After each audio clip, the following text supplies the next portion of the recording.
হলি recipe.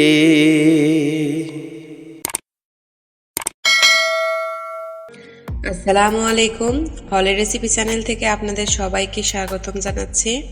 অনেক দিন থেকে মন চাচ্ছে যে নুডলস খাবো, কিন্তু কি করে বানাবো, কারণ সব রকমই প্রায় ট্রাই করা হয়েছে।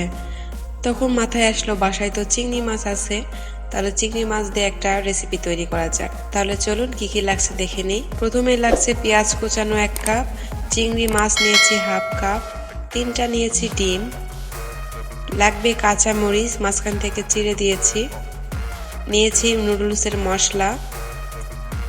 এবার রান্নায় চলে আসলাম। প্যানে আমি তেল দিয়ে দিচ্ছি।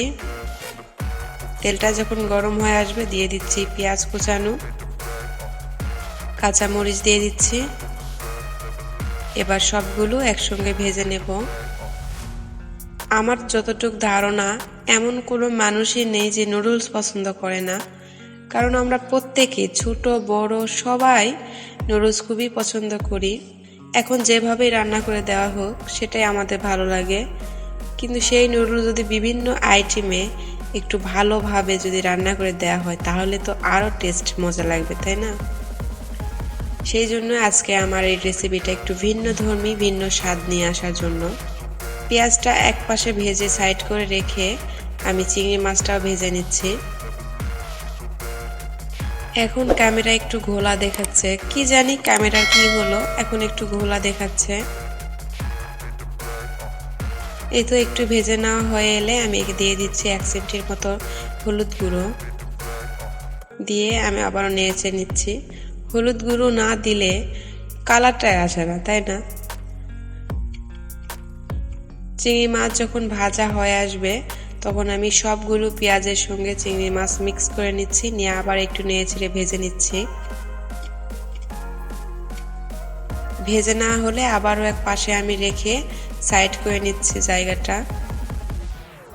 এবার আমি দিয়ে দিব ডিম।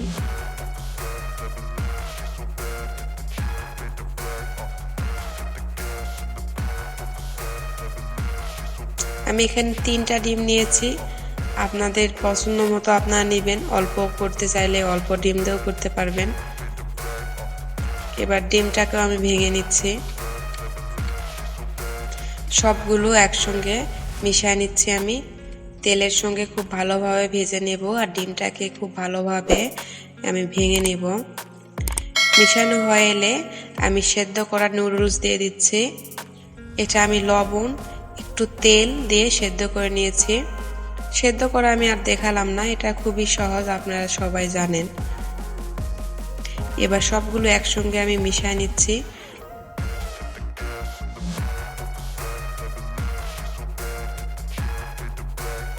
হালকাভাবে যখন মিশানো হয়ে আসবে তখন আমি নুডলসের মশলাগুলো দিয়ে দিব।